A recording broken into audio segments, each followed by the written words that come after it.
तो chapter number 4 के most important long questions हैं बच्चों, हम उनको डिस्कस करते हैं।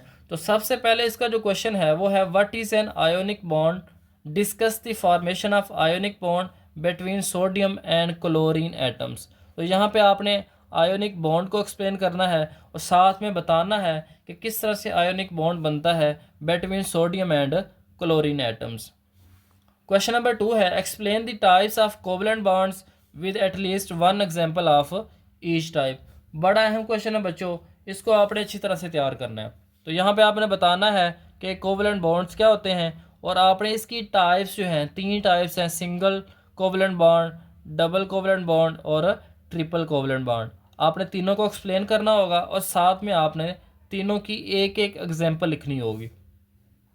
Question number 3 how a coordinate covalent bond is formed, explain with example. तो यहाँ पे आपने कोऑर्डिनेट कोवलेंट बॉन्ड को एक्सप्लेन करना है कि ये किस तरह से बनता है और साथ में इसकी एग्जांपल। और what is metallic bond, explain the metallic bonding with the help of diagram. तो यहाँ पे मेटालिक बॉन्ड करना है, मेटालिक बॉन्ड को आपने डिफाइन करना है और साथ में इस आपने with the help of diagram इसको एक्सप्लेन करना होगा।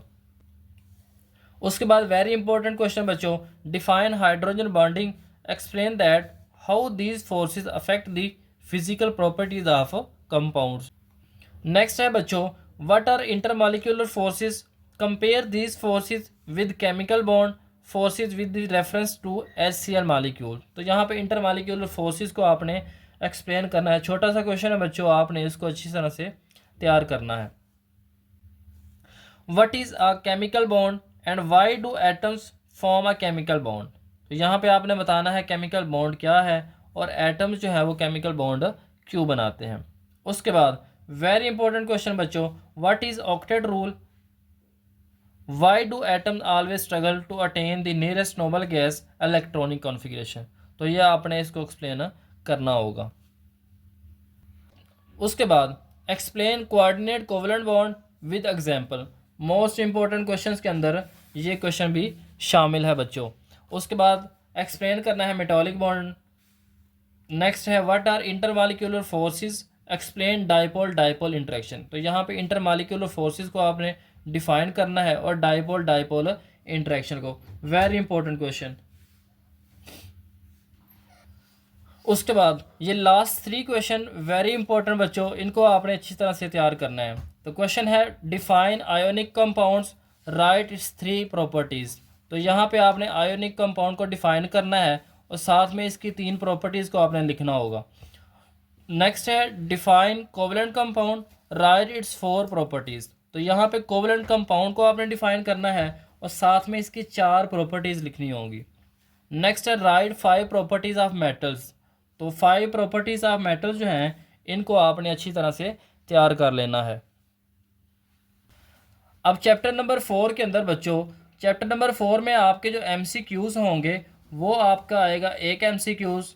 उसके अलावा यहाँ से जो शॉर्ट क्वेश्चंस आने हैं, शॉर्ट क्वेश्चन यहाँ से होंगे 2 और लॉन्ग क्वेश्चन आपका एक पार्ट होगा 4 मार्क्स का। तो यहाँ पे टोटल जो है आपके 7 से 10 नंबर्स का। तो इसको आपने अच्छी तरह से तैयार कर लेना है। अब चैप्टर नंबर 5 है, तो चैप्टर नंबर 5 का पहला लॉन्ग क्वेश्चन है define Boyle's law and verify it with example. तो यहाँ पे आपने बॉयल लॉ को डिफाइन करना है और साथ में इसको एग्जांपल के साथ आपने वेरीफाई करना होगा। Question number 2 define and explain Charles law. Boyle's law, Charles law बच्चों ये आपने कंप्लीट तैयार करना है। Question number 3 what is vapour pressure and how it is affected by intermolecular forces. Very important question बच्चों, इसको भी आपने अच्छी तरह से तैयार कर लेना है। Question number 4 describe the phenomena of diffusion in liquids along with factors which influence it. तो यहाँ पे आपने डिफ्यूजन का फिनोमेना जो है उसको बयान करना है और साथ में जो है इसके फैक्टर्स को बयान करना होगा। Question number 5 differentiate between crystalline and amorphous solids. तो यहाँ पे आपने जो सॉलिड्स की 2 टाइप्स हैं, क्रिस्टलाइन और एमॉर्फिक सॉलिड्स, इन दोनों को आपने अच्छी तरह से तैयार करना होगा। Question number 6 write down 5 physical properties of gases. 5 physical properties आपने गैसेस की जो है वो लिखनी होंगी। क्वेश्चन नंबर 7 है state Charles law, verify experiment. Charles law, Boyle's law, दोनों की वेरिफिकेशन जो है आपने एक्सपेरिमेंट के साथ अच्छी तरह से तैयार करनी है। Most important question, define evaporation, explain that factors that affect it.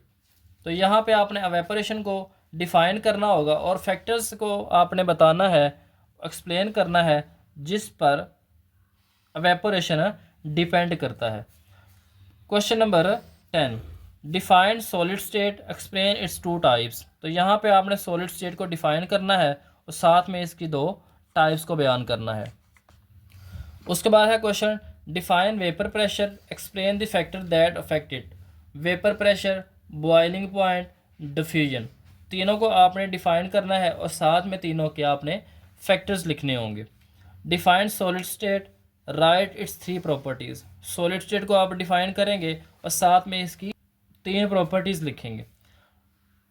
Question है define allotropy, right it's 2 causes, explain it with example. तो एलोट्रोपी आपने लिखना है, साथ में इसकी 2 कॉजेज लिखेंगे और साथ में आप एग्जाम्पल के साथ एलोट्रोपी को एक्सप्लेन करेंगे। Last question, define allotropy, explain it with at least 3 examples. तो इस तरह से भी क्वेश्चन आ सकता है, इस तरह से भी क्वेश्चन पूछा जा सकता है। 3 एग्जाम्पल के साथ भी पूछा जा सकता है, विद 1 एग्जाम्पल। तो ये बच्चों इस तरह से वेरिएशन के साथ क्वेश्चन आ सकता है। अब चैप्टर नंबर 5 की बात करें तो यहाँ पे जो शॉर्ट क्वेश्चंस हैं, शॉर्ट क्वेश्चन बच्चों यहाँ से आपको आएंगे 3। लॉन्ग क्वेश्चन का एक पार्ट होगा जो आपका 4 मार्क्स का होगा।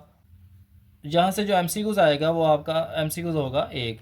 तो यहाँ पे तकरीबन आपके ये बन जाते हैं कोई 11 मार्क्स का पेपर। तो बच्चों आपने ये 4 चैप्टर्स जो हैं, जिसमें chapter number 1, chapter number 2, chapter number 4 और चैप्टर नंबर 5, ये आपने लॉन्ग के लिए भी तैयार करने हैं और शॉर्ट के लिए भी आपने तैयार करने हैं। नेक्स्ट वीडियो में इंशाल्लाह हम देखेंगे मोस्ट इम्पॉर्टेंट शॉर्ट क्वेश्चंस के लिए आप कौन कौन से चैप्टर्स को तैयार करेंगे।